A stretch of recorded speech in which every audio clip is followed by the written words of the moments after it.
Welcome again. Hello everybody. Mwese aho muherere hose amakuru yanyu nizere neza yuko mumerewe neza. Ni Bwanje TV imwe mu channel ashobora kugushikiriza amakuru umunsi ku munsi isaha ku saha utegereza kumuronka amakuru meza. Ni Bwanje TV rero ndazizeza ko muri benshi cyane kwisi muyikurikirana tubashimire cyane ariko kandi nawe ukibona Bwanje nimba ari ubwambere ukibona nukuri no gusaba yuko ugira subscribe fyonda hasi subscribe hama ushufyonda ako gakengera ubona ngaho agakengera gagufasha yuko inkuru dushizemwo video chash direct tuironka utarenze no kurondera ati Bwanje iri hehe ucubibona direct. Nitwa Isaac Classic behind the camera so black umwe mu producteur wa cameraman beza cyane je nkunda kandi nemera ariko uno munsi hari iki Isaac nakuzaniye iki exclusive interview. Hari umudadu umwe je n'ukuri namubonye kuri YouTube ariko si YouTube gusa nagendeye ahantu mu nzu y'umuntu nsanga bariko barabaga filme kiza cyane ugati Silver umudada je ngiza kumurondera reka tumurabe reka ndamusabe yegere ngaho kugira tuyage nawe sali ni sawa yego ni sawa muraho yego muraberewe merci wow kuva hasi gushika hejuru ngaha ni uhagaze ku mafaranga ngana yae mafaranga make cyane angahe tarakaba singomba ko ndavuga ni biri ngombwa si ngombwa kubera ko ntavyumvamwo okay basi mu mutwe byatwaye nk'amafaranga ngahe yo ni make cyane ivyo bizuye akora mufuka kama kumbe bizi ukora mu mufuko kayamuha ni wabizi voilà tugwira ngo singomba tubimenye ego akazina kanyu nyakuri naka nitwa Marlene Nzikwinkunda.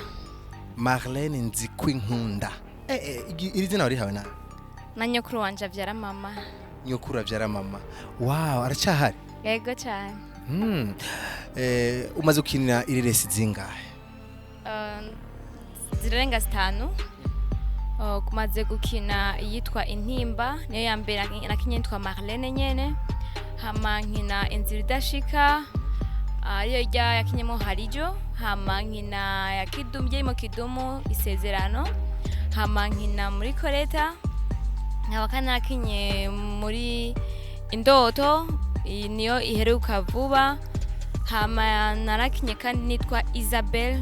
twakonye nishiramu yitwa tuyage twakonye na Papi Jamaica maze no gukina kandi kwa Ngaolence teleserie yitwa Ligalaz hama sanzwe nkina kandi no dukomedi yego ndumva ufise amateka umaze kwandikisha amateka ayo mareresi yose umuntu yashaka yoronka gute kuri YouTube hari niyo nibagiye ko metrage ya Ibra yitwa Leita nakinye mu Gifaransa nyene iyo nakinye mu Gifaransa niyo ya Ibra Leita hamwe ni ya Ligalaz yo kwa Ngaolence izindi zose ni mu Kirundi neza cyane kugira umuntu agutore cyangwa gusabe yuko mukinana ireresi cyangwa filme nuko urabiki wiwe kugira umwemerere cyangwa usabiki je kugira umuntu ubwanje hari ama casting ngendamwo nkako Ngaolence naragiye muri casting mu bandi no kwa Papi Jamaica ibyo muri tuyage naragize casting mu bandi hama nkakuye umuntu akora ikibazo hama ndatora hari nabandi bavuga ati Marlene tumaze kubona ufite talent tugomba kinana nawe namwe renda raba kwanza nkavuga ati shaka ibintu bisubiza inyuma shaka ntere njimbe nubwo ntaronka amafaranga nkavuga ati iyi film imeze gute ni nziza sije nimwe vya kera twakora film zikagoma muri mezo gusa ya production ntisi sohoke iyo nyo ndababikuru nkavuga ati kwanga mu Burundi n'amafaranga no kuri arimwe muri cinema ntandi umuntu yavuga ati tala yanje sindayicarike ndazi one day bizogenda neza kubera iki wemera kubandanya ibintu bitari kubera kwinjiza inoti ni kubera mvuga ati ntawavutse rimwe ngo yuzire ingobyi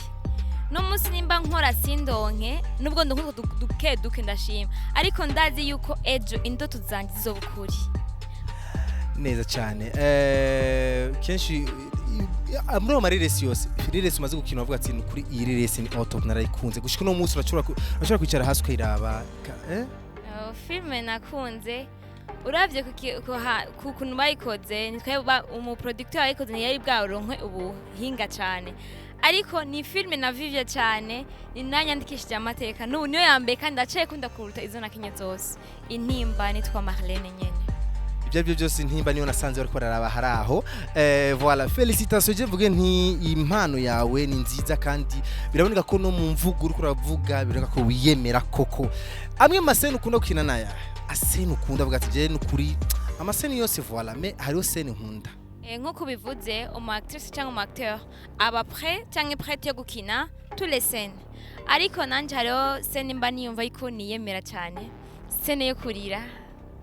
ndayemera ko cyane n'akantu juste akantu mvungura hama kandi ikindi kintu mba numva kiri muri jewe je sinywa inzoga sinywa itabi ariko ndaviva scène yo kuboregwa cyangwa y'umuvuta ganja nk'ubu baguhaye scenario bigashika nyene icubahiro nyakubahwa Petero Nkurunziza umukuru w'igihugu cyacu murakinanye sinema woshaka cyangwa nko kwifuza yuko Peter mukinana ireresa rindi wawe ayinde kuri jewe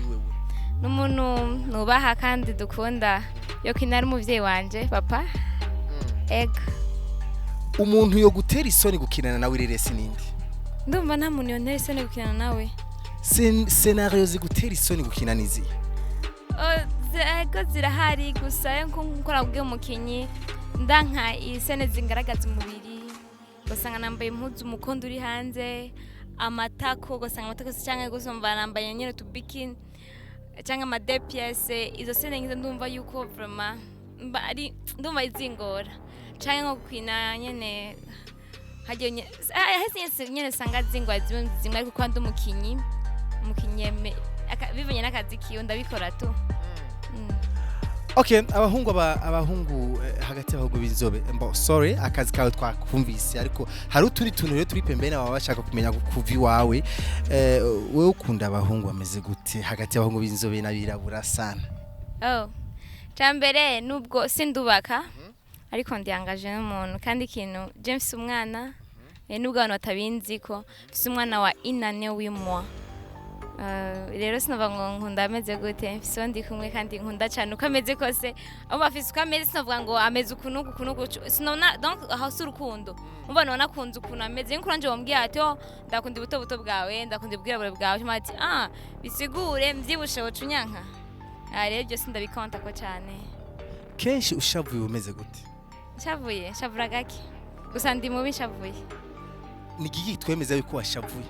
shavuye simvuga kwera kujya nzi ukinisha amosozi yanje ni nako iyo mbabaye cyane amosozi antanga imbere iyo ushonje umeze gute shonje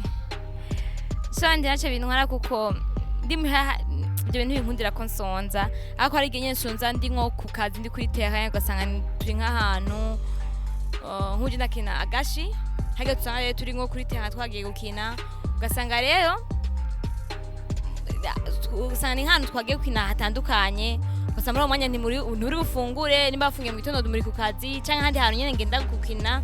rero usanga uje gufungura utevye muri uwo mwanya kwamba nzindi ku kazi ntacyo bintwara ega uhaze kenshi umeze gute utubazo ni twinshi ariko pardon maze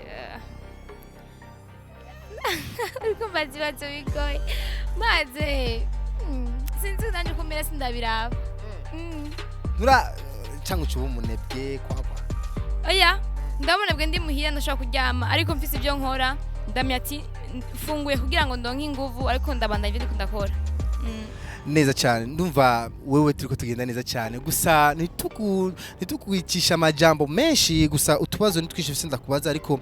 tumwe mu tubazo ni ngombwa yuko canke ni vyiza yuko abantu batumenya kuri mwebwe cyane bambura aba star nk'ubu bishitse ukarengana mu ibarabara abagenzi abahe utokwemera ko mba abagenzi abakuganya baki bameze gute bafite mentality zihe utokwemera kabisa ko mba abagenzi impamvu hari abantu usanga wikuvye kugendana nabo ni kubera twebwe abakinyi tugomba kubera inyenyeri abandi kuko twe turamenyekana cyane dushobora no kugendana kuzama Marlene akinye iyi filimi ni rero ndiko ndiyerekana nabi ni jewe ishusho mbi bati bimwe bakina kumbe nibahanura canke niba nakenye ikintu nyene ndumukobwa comment pit bati bimwe yakina ni vy'ukuri rero ni mpamvu mbunye ari nk'umukobwa ego umuntu aramuhanura ankarundi ingeso afise ntizinyubaka uwo nawo ndarikana ubugenzi nawe kugira ngo atancafuriza izina ego uramaje kuja muri disco oya sindayikunda amaboate kabisa ariko biramaze gushika ukagenda nego byageze gushika ndi Kigali nari muri formation ya dance contemporaine hagera bavuga ati dusohoke n'abandi ndabasunusiga hajinya twashikiye muri hotel mba obligé yo kugendana n'abandi ikintu utakunze muri disco juste ni iki ni nkaho mba mbona haba hari ibintu nyene sibisheke sibisheke komte yago hari igihe mba mbona umengo sinzi mangani nka mu mademo mani mbabarire sinzi mbabarire abajayo gusa nyene sindahakunda no kuri mbabona umenga ntihanyubaka même sindi umustar ntihanyubaka ugiye urenganye mwibarabara par exemple nayahe majambo wumvise abantu bavuze atanakima kubwira ati poshit amajambo bavuze nk'ubu hari abavuga ko banavyaye kozamva yakina byaramukurikiye no ntibyankurikiye hama bajya nabo bavyara batigeze bakina basitwaye guteza iryanda nk'uburaye cyangwa usanga bavuga ati babonye umukobwa akina ushamfata nk'umumaraya ariko siko biri kandi je naco bintwaye je nje nizi je nyene nimba mfise umuntu turi kumwe ni waziti Marlene ameze gute amajambo y'abantu naca bantwaye kandi hari nabamenya ati urya nakazi kiwe sino ibintu vy'ingeso nk'izo ntazafise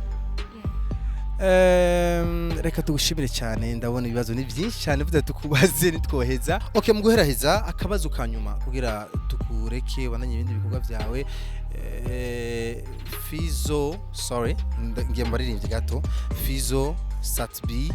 baraje ati please dushaka yuko dukina na filme wewe ubaha role yihe nubaha role yihe Fizo okay reka tufatumye Fizo araje azishaka dukinane filme ariko we ntazi byakina rero ashaka umuhe scene uwo muha scene yihe aho revyo vana na scenario kuno bipanze nkaraba kwasi ndamukinisha shwa kwazi kuririmba atazi gukina aho ni casting cihaba ndarabati abiva scene iyahe muri zi role mfise ngaha ego biramaze gushikira aba cinema mu Burundi kuva mu naho gushika mu iherezo atari gwabo tarakinamwo ariko kayiraba ego ndamaze kuraba ya Mugisha amaze kuraba nindi no bakwina bo kuri Heritage TV bakina ba Ndirinda Bosco ego duheze kabisa twugara ikiyago cyacu turekanye no gufungura gusenga no koga ni giki umunsi utohera utagikoze icana umunsi ntiwohera icyo kintu utagikoze tureke gusenga ni ngombwa gufungura ni ngombwa koga ni ngombwa ku munsi ariko rero tubireke ivyo ikindi kintu wumva ko ukora umunsi udohera utagikoze ni giki sishobora kwirirwa cyane ndari ntiyumviriye na scene nimwe numve ko ari scene ndiko ndaviva muri je ko nashaka no kuja mu kiyo nkavuga ati no kintu kujyanye nkikinisha ego reka ndagushimire mu guheraheza akajambo kanyuma ku bakunzi ba Buja TV naganda babwiye yuko Buja TV ari nziza cyane abantu bayikurikirana nababwira yuko bakomeze kwikurikirana kandi bakomeze kugira subscribe murakoze cyane exclusive interview nziza cyane yaryoshe mwamwumvise unumwe mu bakinyi b'amareresi bakobwa nawo mukeneye bo juste ndondera sibyo none kandi nagira mbwira abantu apart ya filme comedy sanzwe nkora publicité yaba video canke audio ari murashaka kumenyekanisha ikintu ciwe ndabikora n'akazi kanje ndondera rero urukura turaba ibiro ni moto ndondera rero kugira tuvugane twumvikane hama ndakuhe nimero kugira muvugane okay ibyo tuvyihoze yari black ariko umushaka urashaka kumurondera ntangorane bitero urashaka kumuronka pas de problème ari ngaha kugira business urashaka kurana business yari Isaac Classic na nande Marlene nzi kwinkunda na Marlene sorry nguma ndamwibagira izina naho nabwiye ati mundondere ndamubahe nguma ndamwibagira izina birashika nakubina Marlene behind the camera so black ariko gifatamo neza cyane wewe ndagusaba yuko ubananye kurikirana ibiganiro bya Buja Hits TV umwanya ku mwanya